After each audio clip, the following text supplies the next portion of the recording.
ശില്പ വിഡ്ഢികളുടെ സ്വർഗത്തിലാണ്. കാരണം ആദ്യഘട്ടങ്ങളിലൊക്കെ ഇത് തിരസ്കരിക്കാൻ ശ്രമിച്ചു. പിന്നീട് സോനം വാങ്ചുക്കടക്കം അതിനിങ്ങനെ പ്രചുര പ്രചാരം ലഭിക്കുകയാണ്. കൂടുതൽ വിദ്യാർത്ഥികൾ, കുടുംബങ്ങൾ ഒക്കെ ഈ സമരവുമായി സഹകരിക്കുന്ന രീതി എത്തുന്നു.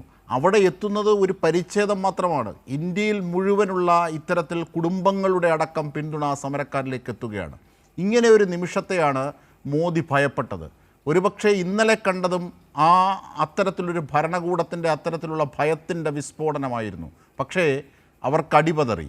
കൂടുതൽ ശക്തിയായിരുന്നു അടിച്ചമർത്താൻ ശ്രമിച്ചപ്പോൾ വിദ്യാർത്ഥി സമൂഹം, സമരക്കാർ കൈവരിച്ചത്. അല്ലേ ശില്പ?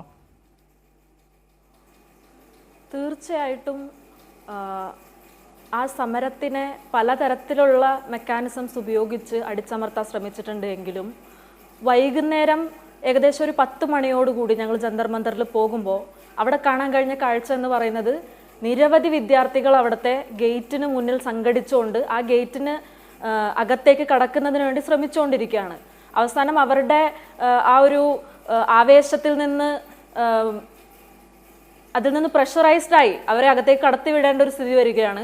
വിദ്യാർത്ഥികൾ, യുവാക്കളും മറ്റവിടെ സംഘടിച്ചിട്ടുള്ള ആളുകളും അതിനകത്തേക്ക് കയറി കഴിഞ്ഞതിന് ശേഷം നിമിഷ നേരം കൊണ്ട് ആ പ്രൊട്ടസ്റ്റ് സൈറ്റ് വീണ്ടും ആക്റ്റീവായി മാറുകയാണ്.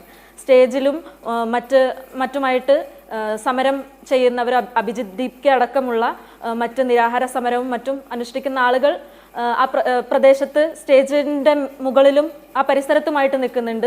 മറ്റു വിദ്യാർത്ഥി സംഘടനകൾ എല്ലാവരുടെയും ടെൻറ്റും ബാക്കി സാധന സാമഗ്രികളെല്ലാം അടിച്ചു തകർത്തുവെങ്കിലും അതിനെ വീണ്ടും നിമിഷ നേരം കൊണ്ട് റീബിൽഡ് ചെയ്യുന്നതിന് വേണ്ടിയുള്ള ഒരു പ്രവർത്തനം ആ സമയത്ത് ആ പ്രദേശത്ത് ഉണ്ടായി. നിമിഷ നേരം കൊണ്ട് തന്നെ നിരവധി ആളുകൾ ഡൽഹിയുടെ പല ഭാഗത്തു നിന്നും പിന്നെ ഡൽഹിയിലേക്ക് വന്നുകൊണ്ടിരിക്കുന്നവരായിട്ടുള്ള കുറേ ആളുകളും ജന്തർ മന്ദറിലേക്ക് ഒഴുകിയെത്തുന്ന സാഹചര്യം ഉണ്ടായി.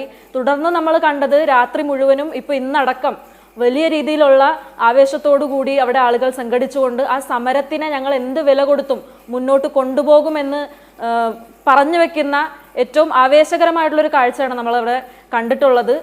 തുടർന്ന് വിദ്യാർത്ഥി സംഘടനകൾ എന്നുള്ള നിലയ്ക്ക് ഞങ്ങളും ഞങ്ങളുടെ സമരങ്ങളുമായി, ഞങ്ങളുടെ പരിപാടികളുമായി ശക്തമായി തന്നെ മുന്നോട്ട് പോകാനാണ് തീരുമാനിച്ചിട്ടുള്ളത്. ഇവിടെ ഏറ്റവും പ്രധാനപ്പെട്ട വിഷയം എന്ന് പറയുന്നത് ധർമ്മേന്ദ്ര പ്രധാൻ രാജിവെച്ചതുകൊണ്ട് അവസാനിക്കുന്നതല്ല.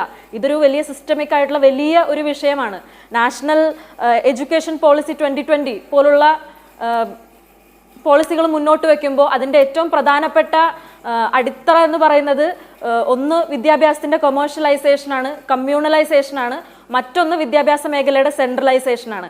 അതിൻ്റെ ഭാഗമായിട്ടാണ് പരീക്ഷകളടക്കം സെൻട്രലൈസ് ചെയ്തുകൊണ്ട്, അഡ്മിഷൻ പ്രൊസീജിയേഴ്സിനെ അടക്കം സെൻട്രലൈസ് ചെയ്തുകൊണ്ട് എല്ലാ സ്ഥാപനങ്ങളുടെയും എല്ലാ സംസ്ഥാനങ്ങളുടെയും സവിശേഷതകളെ മറികടക്കുന്ന തരത്തിലേക്ക് എല്ലാത്തിനെയും ഒരു പ്രത്യേക കേന്ദ്രത്തിലേക്ക് കൊണ്ടുവരുന്നതിന് വേണ്ടിയുള്ളൊരു നീക്കം ഉണ്ടാവുന്നതും അത് നടത്തുന്നതിന് വേണ്ടി ഒരു ഓട്ടോണമസ് ആയിട്ടുള്ളൊരു ഏജൻസിയെ ഏർപ്പെടുത്തുന്നതും അതുവഴി അവിടെ സംഭവിക്കുന്ന പോരായ്മകളിൽ നിന്നും അവിടെ സംഭവിക്കുന്ന എല്ലാ തരത്തിലുമുള്ള വിഷയങ്ങളിൽ നിന്നും ഒളിച്ചോടുന്നതിന് വേണ്ടിയും ഒരു തരത്തിലും അതിൻ്റെ ഉത്തരവാദിത്തം ഏറ്റെടുക്കാൻ തയ്യാറാകാത്ത രീതിയിലേക്ക് ഇത് ഞങ്ങളുടെ ഉത്തരവാദിത്തമല്ല, പ്രത്യേക ഏജൻസിയുടെ ഉത്തരവാദിത്തമാണ് എന്ന് പറഞ്ഞുകൊണ്ട് ഒഴിവാവുന്ന തരത്തിലേക്ക് സർക്കാരിന് കൈകഴുകി മാറുന്നതിന് വേണ്ടി ഉള്ള സംവിധാനമാണ് രൂപപ്പെടുത്തിയെടുത്തിട്ടുള്ളത്.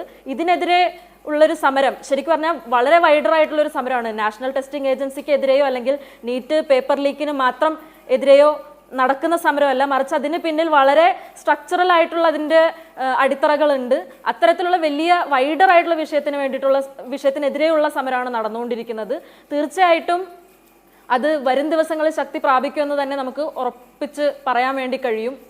കഴിഞ്ഞ ദിവസത്തെ അക്രമ പരമ്പരകളൊന്നും ഈ സമരത്തിനെ തടയാൻ വേണ്ടിയിട്ടോ അല്ലെങ്കിൽ ഏതെങ്കിലും തരത്തിൽ തളർത്താൻ വേണ്ടിയിട്ടോ കഴിഞ്ഞിട്ടില്ല എന്നുള്ളതാണ് നമുക്കിപ്പോൾ കാണാൻ വേണ്ടി കഴിയുന്നത്. തീർച്ചയായും